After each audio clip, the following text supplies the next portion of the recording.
Adam itu bapak moyang kita. Dosanya satu, makan buah khuldi, dikeluarkan dari surga. Kita dosanya banyak, kepengen masuk, nggak nyambung. Hai Adam, dari tidak ada kamu saya adakan. Saya perintahkan tinggal di surga. Merasa sepi sendirian, saya ciptakan Siti Hawa supaya kamu tenang. Kamu boleh nikmati semuanya. Ini boleh, itu boleh, ini boleh, itu boleh. Makan, makanlah yang kau mau. Minum, minumlah yang kau suka. Pakai, pakailah yang kau senang. Satu yang saya minta, jangan dekati pohon khuldi. Itu kau tidak sanggup, keluar. Diusir dari surga. Sujud Nabi Adam. Kata riwayat 40 tahun sujud. Membaca Rabbana zalamna anfusana wa illam taghfir lana wa tarhamna lanakunanna minal. Itu namanya istighfarnya Nabi Adam. Istighfar itu kan mengucapkan astagfirullah, basmalah, membaca bismillah. Jangan kayak teman saya disuruh banyak-banyak baca istighfar, benar-benar dia baca istighfar, istighfar, istighfar. Bukan itu maksudnya. Nah, maka salah satu amalan yang sangat dianjurkan di bulan Muharram ini memperbanyak istighfar. Tidak ada orangnya yang tidak. Ayo jujur, ini yang kumpul di sini semua, ada nggak yang nggak punya dosa? Yang merasa nggak punya dosa, ayo ke depan. Ada? Tidak ada. Setiap kita, entah kecil entah besar, sengaja terlupa, pasti mempunyai yang namanya khilaf dan salah. Dan Allah Tuhan kita bukan Tuhan pendendam. Allah Tuhan kita Tuhan yang ramah dan rahmah.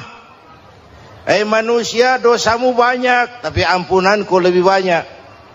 Salahmu besar, rahmatku jauh lebih besar. Kau sujud di hadapanku, aku bangga melihatnya. Kau menangis di hadapanku, aku senyum melihatmu. Kau berjalan menujuku, aku berlari menyambutmu. Karena itu amalan yang sangat dianjurkan di bulan Muharram ini memperbanyak istighfar. Itu kalau istighfarnya Nabi Adam. Ada istighfarnya Nabi Yunus. Ibu kenal Nabi Yunus? Di mana kenalannya? Sok tahu. Nabi Yunus itu ketika berdakwah kepada kaumnya yang bandel, memberikan peringatan, kalau kalian tidak mau beriman akan turun azab.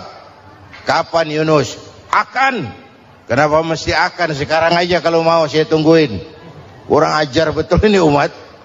Akhirnya Nabi Nuh menghindar dengan perhitungan, kalau azab tidak turun saya sudah jauh. Meragukan janji Tuhan. Lalu naik kapal, dinaiki oleh Yunus, kapal mogok. Dicari siapa biang keroknya ini. Diundi, ternyata Yunus. Sampai 3 kali diundi. Dibuanglah Yunus ke dasar laut. Ditelan oleh ikan nun atas perintah Allah. Telan itu Yunus. Jangan pakai dikunyah, rusak urusan. Telan saja, simpan di perutmu. Dibawa oleh ikan nun ke dasar lautan. Itu yang oleh Quran dikatakan bertemulah 3 macam kegelapan. Zulumatun salas. Gelapnya tengah malam, gelapnya di dasar laut, gelapnya di dalam perut ikan. Itu namanya peteng. Mbahnya gelap. Di perut ikan itulah Nabi Nuh sadar akan kesalahannya, meragukan janji Allah, meragukan janji Allah. Ia sujud di dalam perut ikan itu, membaca la ilaha illa anta subhanaka inni kuntu. Itu istighfarnya Nabi Yunus. Dibacakan istighfar begitu, ikan sakit perut pak. Di dasar laut kemana mau cari apotik? Dia naik ke permukaan, memuntahkan isi perutnya. Nabi Yunus keluar dengan selamat. Itu pun terjadi pada hari ke-10 bulan Muharram. Istighfar intinya itu. Itu amalan utama bulan Muharram, memperbanyak istighfar. Allah selamatkan Nabi Nuh dari bahtera banjir yang luar biasa, 10 Muharram. Allah selamatkan Nabi Ibrahim dari pembakaran Raja Namrus, 10 Muharram.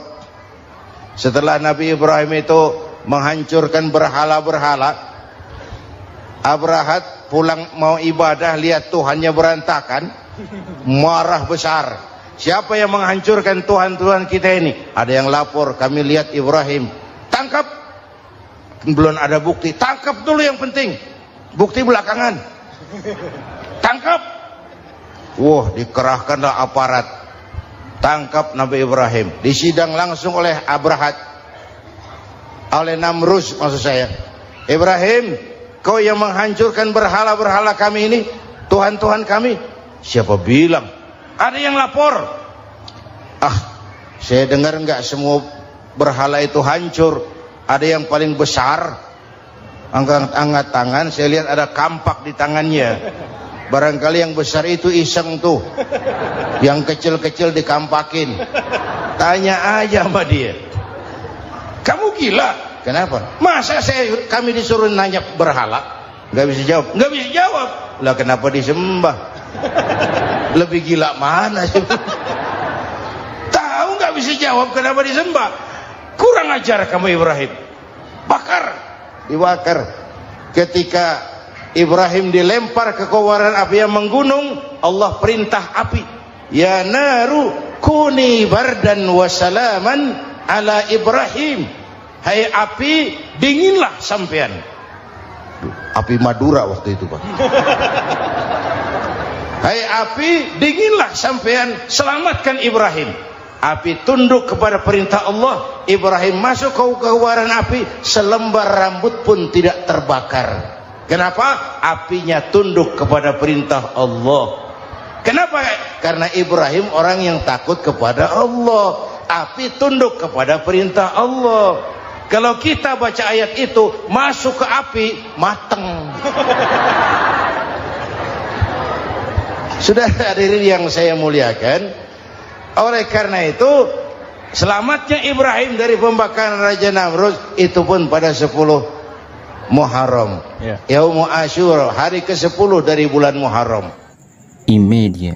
Bapak Ibu hadirin hadirat yang saya cintai, sebagian kecil tentang Nabi Adam, Nabi Ibrahim dan Nabi Yunus, tapi saya belum menceritakan tentang Nabi Nuh tadi. Mengulang kaji.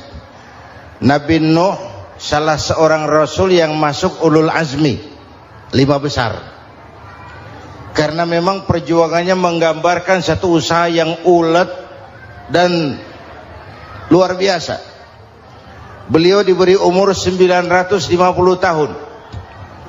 Lalu berdakwah selama 900 tahun.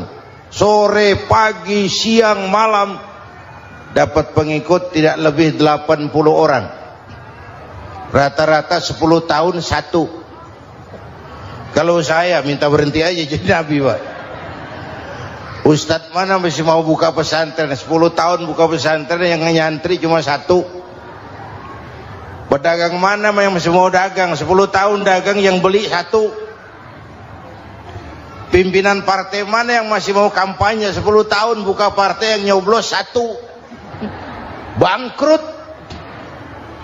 Umatnya bandel, kurang ajar, durjana, bajingan, tengik. Umatnya Nabi Nuh ini kalau diceramahi, telinganya ditutup dengan tangannya. Nabi Nuh akhirnya rekes. Tuhan, siang malam saya berdakwah kepada umat ini. Tiap kali saya sampaikan dakwahmu, mereka tutup telinganya dengan tangannya. Alergi dengar ceramah. Apa itu ceramah? Non profit. Saudara-saudara, jadi mau kamu gimana, Nuh? Sudah Tuhan, habiskan saja orang kafir. Nanti kalau punya anak, anaknya pun kafir lagi. Lebih baik bapak moyangnya sikat habis. Biasanya kalau bapak kalong, anak kampret. Bapak nyolong, anak nyopet. Fotokopi gimana aslinya? Hampir habiskan saja. Itu mau kamu Nuh? Iya. Oke. Nanti aku turunkan banjir Nuh. Buat kapal. Dengan apa saya harus buat kapal Nuh? Ya dengan kayu, kata Tuhan. Kayunya dari mana Tuhan? Ya dari pohon Nuh. Pohonnya belum ada Tuhan. Ya tanam dulu Nuh. Bikin kapal kayunya nanam pohon. Apa artinya? Perjuangan perlu kesabaran. Sukses itu ada prosesnya. Nggak bisa simsalabim abracadabra lalu kita mau sukses. Semua ada prosesnya. Walaupun kenyataannya begitu. Sukses banyak bapaknya, gagal itu yatim. Kalau kita sukses banyak yang ngakuin. Yang baru ketemu pakai manggil encing. Ketemu baru. Tapi sukses banyak bapaknya. Gagal yatim, nggak ada yang mau ngakuin kalau kita gagal itu. Udah bikin kapal dengan kayu di tengah kampung, bikin kapal ini. Bayangkan di tengah kampung bikin kapal. Orang kafir makin menjadi-jadi. Lihat Nuh, kenapa? Makin sarap. Bikin kapal di tengah kampung mau belayar kemana? Tuh lihat, kalau orang nggak tahu tujuan, mountain setengah jalan. Proses yang dinilai bukan finalnya. Ya kayak gitu kesimpulannya. Saya enaknya sendiri. Bikin kapal. Kapal mendekati selesai. Ini orang kafir rame-rame datang ke kapal Nuh. Mau apa? Buang najis. Sakit perut berangkat ke kapal Nabi Nuh. Nongkrong. Dapat 2-3 tumpuk pulang. Penuh lantai kapal dengan najis manusia. Inilah perjuangan. Bukan jalan raya lurus bertabur bunga di kanan kirinya. Banyak ondak dan duri, fitnah, caci maki, antipat, segala macam. Nuh. Ada orang tua dasar kafir, kurang ajar, sudah stroke berangkat juga ke kapal Nuh. Mau buang najis, pincang-pincang digotong orang.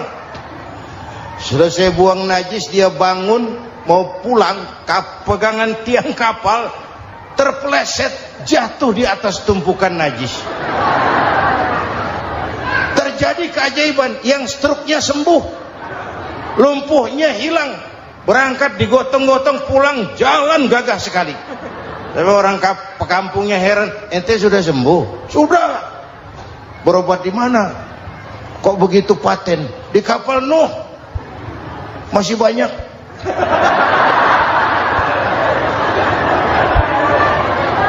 Yang berasa perlu obat bawa rantang. Ambil bersih lagi geladak kapal itu. Sudah selesai Nuh? Selesai. Oke, kau orang yang beriman bersamamu, binatang serba sepasang, naik Nabi Nuh, naik orang beriman, naik binatang serba sepasang. Ini cikal bakal penyelamatan manusia, Pak. Naiklah orang beriman, sudah naik semua, Nabi Nuh kontrol. Ini contoh buat kita, kontrol. Sudah naik semua teman-teman, sudah. Pemimpin yang baik bukan cuma terima laporan di belakang meja. Laporan itu yang mana juga bagus. Sama juga kampanye, kampanye yang mana juga merdu. Kalau saya, kalau aja yang dihitung. Pernah ada calon bupati kampanye janji, kalau saya berhasil kita akan banyak bangun jembatan di daerah kita. Rakyat tanya, Pak, nggak ada sungai di kampung kita, Pak. Dia bilang, sungainya kita bangun sekalian. Udah kadung janji, mana pula orang mau bangun sungai ini. Saudara-saudara, kontrol. Jangan cuma tunggu laporan di belakang meja, semua laporan bagus. Ya Bu? Bu?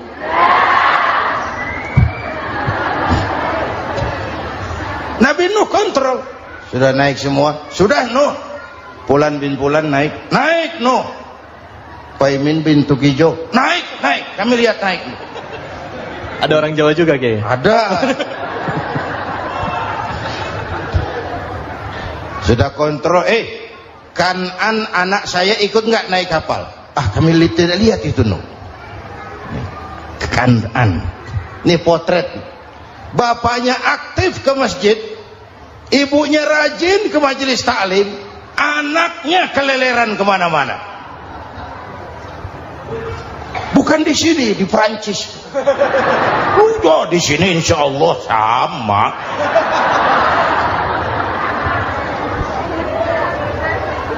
Nuh karena sayang anak, Nuh karena cinta anak, Nuh karena tanggung jawab anak, cari naik ke atas kapal. Lihat Kanaan, anak saya, nggak lihat Nuh. Turun ke ruang bawah, periksa lagi. Mang, ayah Kanaan di dia. Jamaah Tasik ini rupanya di dalam. Tuh ayah mang. Ayah ke mana ya budak ini? Turun ke bawah, tanya lagi. Ono Kanaan toh? Ora nano raketok. Rombongan Jawa Tengah.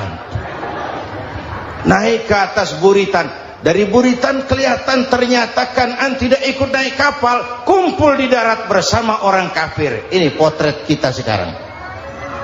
Kumpul sama orang kafir, hanyut anak-anak kita, ditelan budayanya orang kafir, ditelan tradisinya orang kafir, ditelan pergaulannya orang kafir. Nuh karena sayang anak dari atas manggil. Dalam Quran dijelaskan itu. Karena Nabi Nuh di atas, Kanaan di bawah, teriak. Ya bunayyar kam ma'ana. Begitu dalam Quran ayatnya. Cuma bang ini pakai gaya memanggil supaya kelihatan kegambar, kira-kira Nuh manggilnya begitu. Ini namanya gaya dakwah pak. Kalau ceritanya datar nggak menarik. Maka Nuh memanggil Kanaan, ya bunayyar kam ma'ana. Kata yang dengar, ini gaya orang manggil, ya bunayyar kam ma'ana. Kanaan kesini nak, naik kapal sama papi. Kata Kanaan di bawah itu, enggak mau papi, John di sini saja. Kata Nuh, jangan nak, Allah sedang murka, akan turun banjir.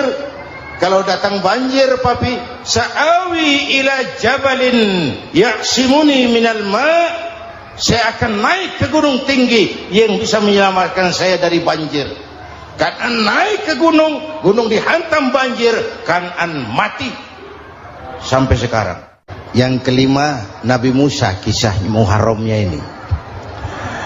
Lahir dalam kondisi yang sulit karena Fir'aun mimpi akan lahir seorang anak dari keturunan Bani Israel yang akan menghancurkan kerajaannya. Kata Fir'aun, sudah lahir belum anaknya? Belum. Kalau gitu mulai malam ini laki-laki dilarang bergaul sama istrinya.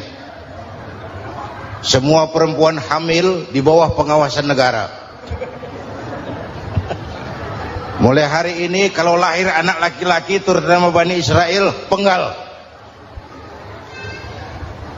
Satpol PP disiapkan. Udah ada kayaknya. Ada. Patroli. Bayangkan, Fir'aun itu bikin undang-undang seenaknya sendiri. Apalagi merasa kekuasaannya dalam ancaman. Penguasa manapun kalau merasa dalam ancaman, panik. Padahal kekuasaan itu kayak harimau, makin lama ditaiki makin sulit turun. Kenapa? Karena macannya makin lapar. Naik terus capek, turun dimakan harimau, serba sulit. Saudara-saudara, kalau kita mau belajar dari Pak Harto, saya melihat kekurangan Pak Harto cuma satu, terlambat berhenti.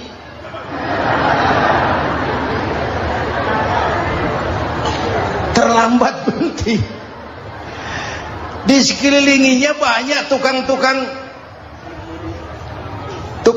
jilat, tukang-tukang semir. Pak, kalau tidak ada bapak kami bagaimana, Pak? Saudara hadirin yang saya hormati, maka sering saya ingatkan, temanmu yang sejati adalah teman yang membuat kamu jadi benar, bukan teman yang selalu membenarkan kamu. Berapa banyak pejabat-pejabat hancur karena selalu dibenarkan oleh lingkungannya. Bapak benar, Pak. Bapak bijaksana, Pak. Itu tepat, Pak. Benar. Buang angin pun kata kelilingnya, wah, Bapak sehat. Temanmu yang sejati, teman yang bikin kamu jadi benar, bukan teman yang selalu membenarkan kamu. Bapak Ibu hadirin yang saya hormati, tapi kehendak Allah terjadi. Lahirlah Musa. Bayinya dihanyutkan di sungai Nil. Bayi sudah menderita, dihanyutkan di sungai Nil, dan akhirnya besar di lingkungan istana Fir'aun. Diriwayat oleh Ratu Aisyah, perempuan Fir'aun, setelah mulai berjuang, terjadilah itu. Musa dan pengikutnya dikejar oleh Fir'aun. Sampai di tepi laut, Allah wahyukan Musa, lempar tongkatmu ke laut. Dalam kondisi darurat, mukjizat tiada jalan. Kondisi darurat. Kalau tidak, mukjizat itu maunya Allah, bukan maunya Nabi. Nabi nggak kuasa, Allah yang mau. Tapi hidup Nabi bukan mukjizat, manusiawi. Tidak mentang-mentang ada mukjizat tongkat, tiap sulit main tongkat. Nggak usah berjuang kalau begitu. Itu darurat menyelamatkan umat. Tongkat dilempar ke laut, laut terbelah. Laut terbelah. Itu secara visualnya bisa kita lihat dalam film The Ten Commandments. Udah nonton belum? Urusan nonton kalah sama Ustadz bagaimana sih? Ten Commandments, 10 firman Tuhan. Tekniknya bagus loh. Bagaimana laut terbelah? Musa lewat, Fir'aun mengejar. Musa sampai di ujung sana, Fir'aun masih di sama tengah perjalanan. Laut nutup kembali. Laut menutup kembali, Fir'aun tenggelam, cengap-cengap di lautan. Begitu nafas sampai di tenggorokan, Fir'aun sambil cengap-cengap itu, amantu bi Rabbi Musa wa Harun. Duh, kalau begini mah saya juga percaya sama Tuhannya Musa. Malaikat maut jengkel, goblok loh, terlambat sekarang, ditenggelamin terus, modar. Musa selamat, Fir'aun mati, jenazahnya, jasadnya terdampar di pinggir laut. Beberapa waktu kemudian ditemukan orang, dimumi, dibalsem, diawetkan. Itu sesuai janji Quran, wa kadzalika nunajjika bi badanika litakuna liman khalfaka ayah. Kami selamatkan badan kamu agar jadi pelajaran bagi orang-orang sesudah kamu nanti. Janji Quran tepat. Janji itu 14 abad yang lalu. Jasad Fir'aun ditemukan, dimumi, diawetkan, dibalsem di bawah nama Pharao Ramses II. Sekarang tersimpan di Museum Negara di Mesir. Kapan-kapan nanti ibu main ke Mesir, mampir. Naik ojek paling berapa itu? Oh, orangnya tinggi, hidungnya mancung, pokoknya pantaslah jadi Fir'aun. Selamatnya Musa di kejaran Fir'aun di ujung sana itu terjadi pada hari ke-10 bulan Muharram, yang oleh orang Nasrani diperingati dengan hari raya Paskah. Mereka melaksanakan puasa, mensyukuri nikmat keselamatan dari kejaran Fir'aun. Makanya kalau kita ikut puasa di bulan Muharram, bukan mengikuti syariatnya Nasrani, salah. Karena Nabi mengajarkan, itu sumbernya, bukan ikutan sama ibadahnya Israel. Tapi memang agama ini kan merupakan mata rantai. Datang Rasul baru melengkapi Rasul sebelumnya, datang Rasul baru melengkapi Rasul sebelumnya. Mata rantai yang berkaitan. Setelah Muhammad selesai, selesailah tugas Nabi dan Rasul. Selesailah misi Nabi dan Rasul. Tidak ada Nabi lagi sesudah Nabi Muhammad. Itu harga mati, titik. Gak ada kompromi. Siapapun sekarang ini nggak datang ngaku jadi Nabi, wajib tidak percaya. Wajib tidak percaya. Tapi kaitannya memang kita bilang Nasrani, orang bahasa Arab, bahasa Ibraninya Nazaret, Nasiroh, Nazaret. Itu beda dialek. Kita Daud, dia David.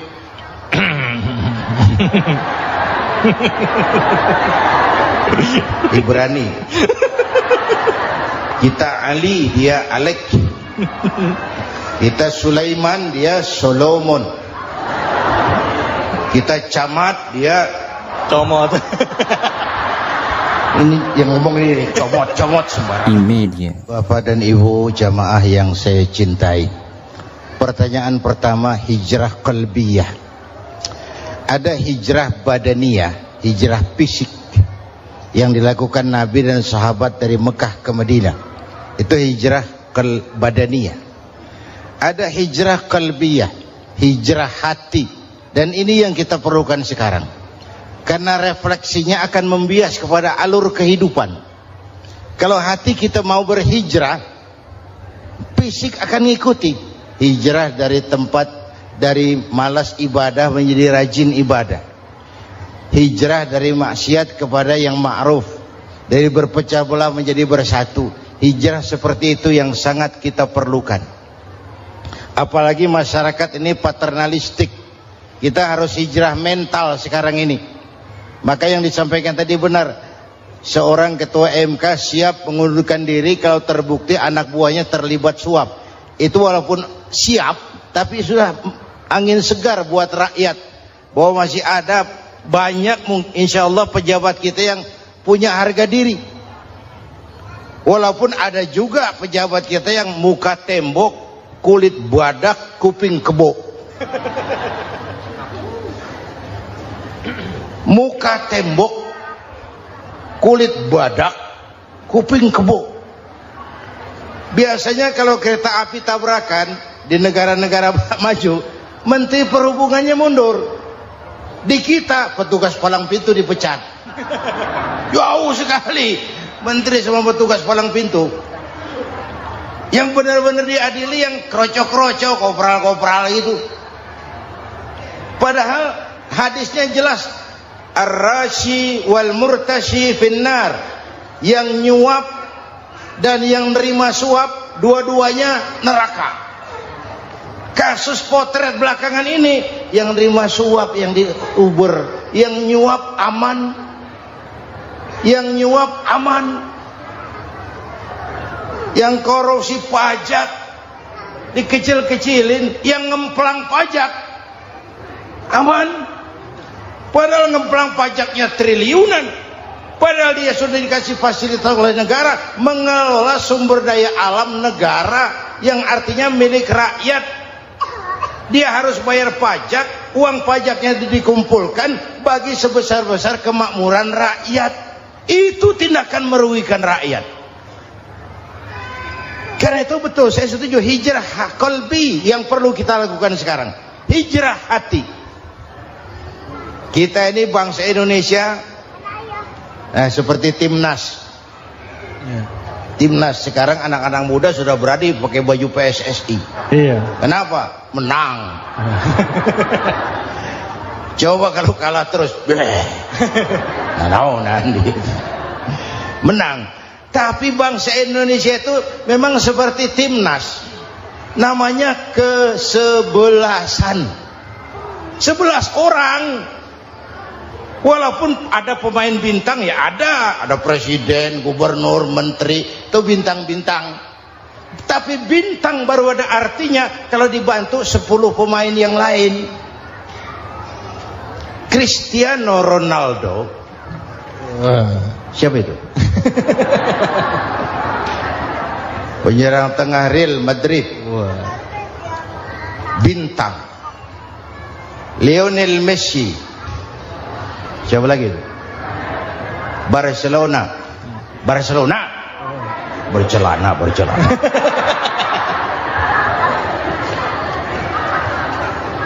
Michael Rooney, bintang Manchester United. Ronaldo baru bintang, Messi baru bintang kalau ada 10 pemain yang lain. Bagaimanapun hebatnya Cristiano Ronaldo, kalau sendirian lawan satu kesebelasan, babak belur. Itulah kita, bangsa Indonesia. Kita satu kesebelasan, harus saling memperkuat. Ada bangsa kita ini yang jadi jaksa, ada yang jadi hakim, ada yang jadi polisi. Itu posisi penyerang tengah, kiri luar, kanan dalam, back, striker, kiper, posisi. Tapi sadar kita satu kesebelasan, Bung. Jangan bikin gol ke gawang sendiri. Kalau punya bola bagus, operan dong sama temannya. Yang bisa menciptakan gol, operan. Ada yang jadi pengusaha besar, bagus boleh. Punya untung besar, operan. Kasih masjid, kasih pesantren, operan. Ini kesebelasan kita kalau punya bola, pelitnya setengah mati, Pak. Nggak mau ngoper. Bawa sendiri, mending bikin gol. Enggak. Kita ini satu kesebelasan. Satu sama lain harus saling memperkuat. Bahwa ada penyerang tengah, itu si posisi. Tapi kalau memang peluang memungkinkan, ayo dong operan. Saya iri sama kesebelasan Nasrani di Indonesia. Mereka kalau punya bola, operannya cakep. Gereja cepat selesai, rumah sakit Kristen cepat selesai. Kenapa? Operannya bagus. Kita ini kalau punya bola bawa sendiri, nggak mau ngoper. Maka masjid nggak selesai-selesai, madrasah banyak yang bocor, rumah sakit Islam kalah bersaing. Kenapa? Operannya berat. Ayo menyadari kita ini timnas, satu kesebelasan. Jangan menjegal kawan seiring, kawan sendiri dijegal. Sudah musuh terlalu kuat, gawang sendiri dijebol. Akhirnya terbalik kita ini. Ujian terberat telah diberikan Allah kepada para anbiya, kemudian para aulia, kemudian para ulama. Summal amsal fal amsal, ke bawah dan ke bawah, diuji setiap orang menurut kekuatannya berpegang kepada agama. Kalau karena anak Melayu bilang, kalau takut dengan ombak, jangan berumah di tepi pantai. Kalau takut diterjang ombak, jangan berumah di tepi pantai. Kata ibu tadi, mau jadi pohon tinggi harus berani ketiup angin. Makin tinggi pohonnya, makin keras anginnya. Takut angin, jangan jadi pohon tinggi, jadilah rumput. Nggak ditiup angin, tapi diinjak kebo. Apa yang nggak ada resikonya? Apa yang nggak ada resikonya? Semua nabi ada yang dihantam kekuasaan yang arogansi. Ibrahim berhadapan dengan Namrud. Musa berhadapan dengan Fir'aun. Ada yang diuji dengan berhadapan umat yang sangat kurang ajar. Ada yang diuji dengan gosip yang dahsyat. Nabi Yusuf digosipi sama Zulaikha itu. Nabi Yusuf Nabi Yusuf.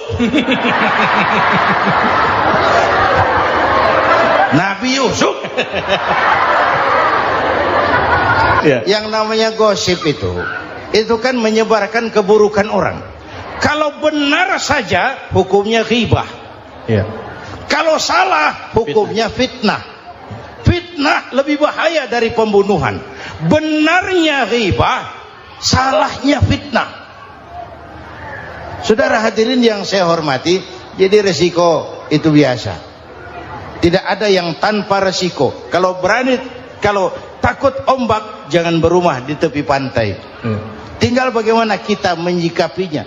Kalau kita dewasa, ini bagian ibadah saya kurang. Mungkin karena dia omongin orang, tambah pahala saya. Mungkin karena dia omongin orang, tambah pahala saya.